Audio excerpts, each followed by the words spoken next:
사람들이 외모에 관심이 없는 사람은 없어요. 다 어쨌든 외모에 관심이 있고 여러분 아침에 뭐라도 다 하나씩 찍어 바르고 하잖아요. 그죠? 예, 그래서 외모는 그 사람에게 장점이 될 수도 있고요. 근데 외모가 또 다 좋은 것만은 아닌 것 같아요. 뭐 특별한 외모를 가지고 있다고 해서 이렇게 잘생긴 외모가 있는 사람이 있어요. 분명히 보면 참 우리가 보기에도 잘생겼다 이렇게 생각할 수가 있어요. 근데 외모가 이렇게 뭐 잘생겼다고 반드시 좋은 것만은 또 아니라는 것이에요. 어쨌든 외모가 잘생긴 사람은 처음에 유리한 건 사실이에요. 처음에. 그렇죠? 하나님은 중심을 보는데 사람은 외모를 봐요. 그래서 어쨌든 외모가 참 중요한 시대에 우리가 살아갑니다. 그런데 어떤 여자들은 굉장히 예쁘게 생겼어요. 근데 예쁜 여자에게 참 예쁘다, 참 어떻게 이렇게 예쁠 수 있냐, 참 아름답다 뭐 이렇게 이야기하는 거는 이 사람들이 맨날 듣는 이야기예요. 그 대신에 자주 듣는 이야기. 그런 사람들한테 당신 참 예쁩니다, 뭐 당신 참 아름다우십니다 이렇게 얘기하는 거는 별로 감동을 안 줘요. 뭐 예쁘다 그러면 다 좋아할 것 같지만요, 또 그렇지가 않대요. 여러분 예쁜 사람한테 뭐라고 이야기하는 게 좋을 것 같아요? 여러분 얘기를 하는 거예요. 여러분 여러분은 예쁘다 그러는 게 좋아요? 아니면 다른 이야기 해주는 게 좋아요? 그래서 예쁘다 얘기하는 게 좋아요? 예쁘지 않은 사람은 예쁘다 얘기해 주는 게 좋아요. 근데 정말 예쁜 사람들은 당신 참 예쁩니다 하는 이야기보다 또 다른 이야기를 듣고 싶어 한대요. 당신 참 아름답습니다 이 이야기보다 다른 이야기를 듣고 싶어 하는데, 그 이야기가 뭐냐면 오히려 이 예쁜 사람들은 당신 참 지적입니다 이런 이야기를 굉장히 듣고 싶어 한대요. 그런 느낌을 별로 뭐 이렇게 가져본 적이 없습니까?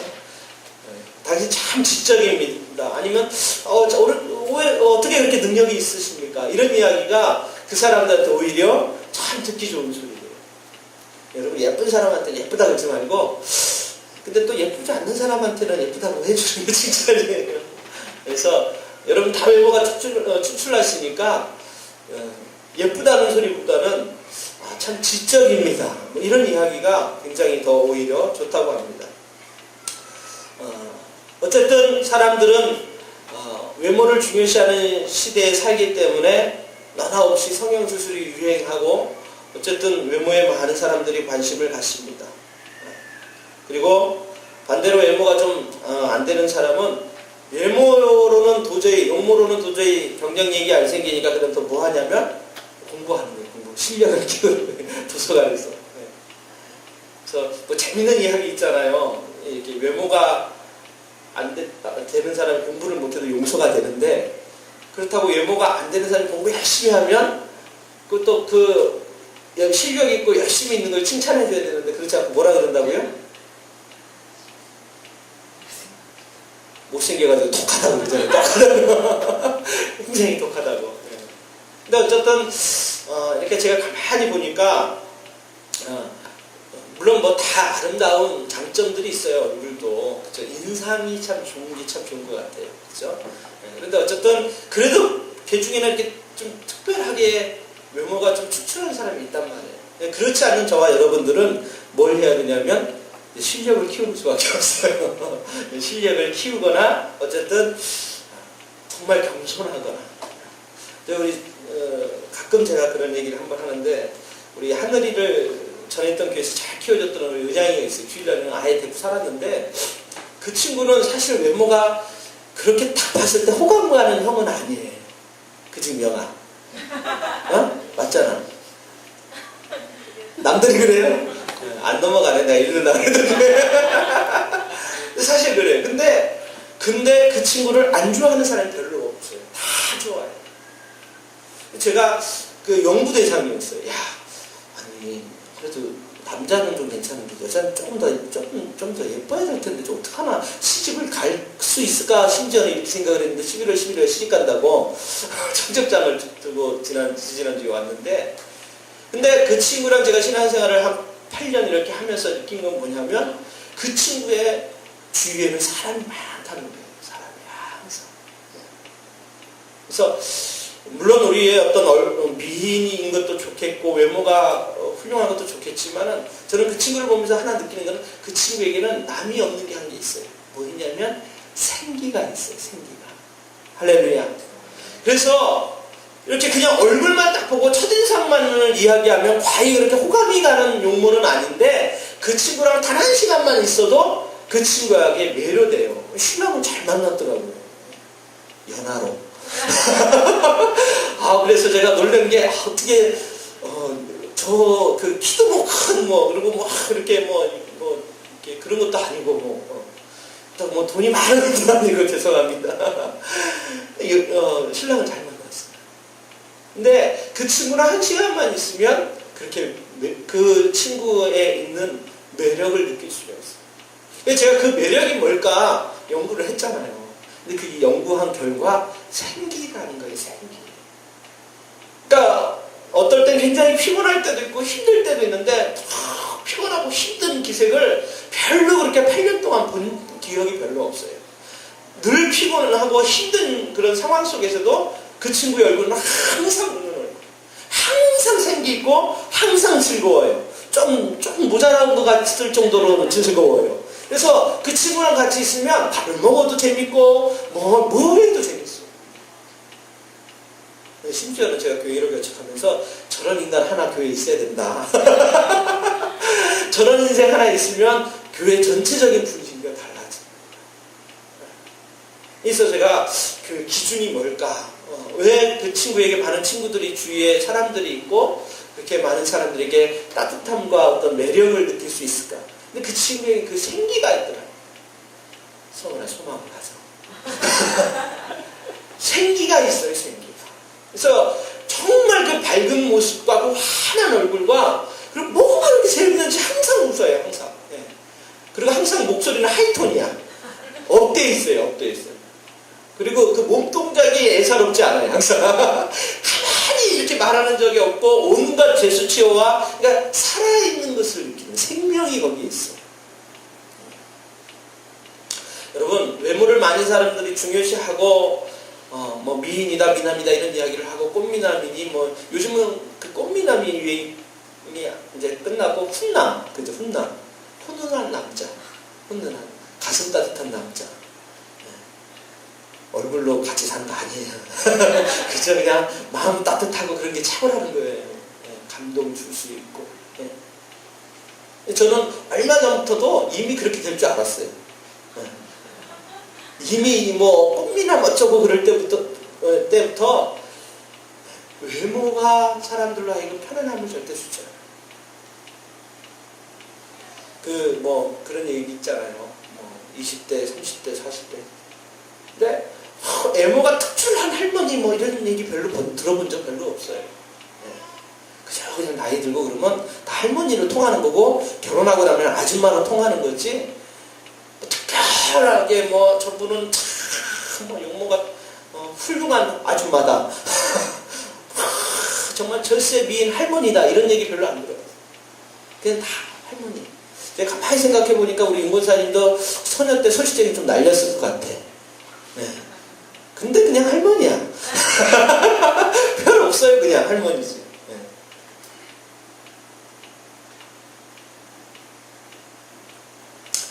네. 우리가 잘 아는 것처럼 요즘 이혼율이 굉장히 많아지고 있는데요. 사실은 잘생긴 사람들, 영화배우 같이 조각같이 이렇게 생긴 사람들, 그런 남자, 그런 여자가 만났을 때 이혼율이 굉장히 많다고 합니다. 우리 생각에 왕자처럼 공주처럼 잘 살 것 같은데 오히려 왕자 공주가 만나면 금방 이혼하더래요. 여러분 한번 이렇게 보세요. 연예인 물론 이제 직업이나 이런 것들이 또 좀 어떤 특성이 있겠지만 정말 예쁘고 정말 잘생겼고 부족함이 없을 것 같은데 근데 좀 살다가 보면 다 이혼했어요. 드러나게 이혼한 것도 있지만 다 잘 안 드러나서 그렇지 거의 별거하고 문제가 심각한 거예요. 공주 왕자가 사는 것은 그렇게 썩 잘 사는 걸 못 봤어요. 근데 공주와 하인이 살거나 왕자와 하녀가 살면 잘 살아요.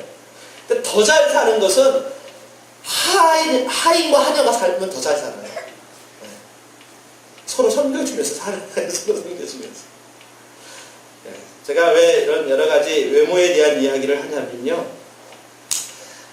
오늘 본문을 통해서 우리가 특별히 외모가 굉장히 특별한 한 사람이 있습니다.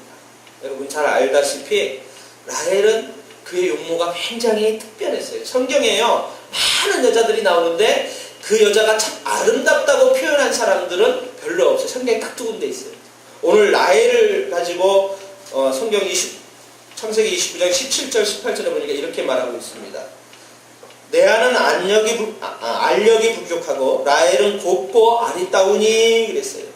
그래서 야곱이 라헬을 연애함으로 이렇게 표현하고 있습니다. 여러분 야곱에게는 두 명의 아내가 있었는데 하나는 레아고 하나는 라헬입니다. 레아가 언니고 동생이 라헬이에요. 그런데 이 야곱이 라헬의 그 용모에 반해서 라반 삼촌의 집에서 14년 동안 그 아내를 얻기 위해서 무일푼으로 일할 정도로 그 아내가 굉장히 예뻤다고 성경은 기록하고 있습니다. 보통 그냥 예쁜 여자가 아니라 레아는 알력이 부족하고, 이 말은요 우리 쉬운 성경에는 어떻게 표현하고 있냐면 눈매는 부드러우나 빛나지 못했다. 눈빛이 빛나지 못했다. 이렇게 표현하고 있어요. 그런데 라헬은 곱고 아름답다. 그러니까 레아는 눈빛부터가 마음에 안 든 거야. 이 야곱의 마음에는. 그래서 저는 사람 눈을 잘 못 보는데 제 아내는 사람 눈을 잘 봐요. 눈이 참 예쁘다 뭐 이런 이야기도 하고 눈이 참 깨끗하다. 저는 다 그냥 그게 그거 같은데.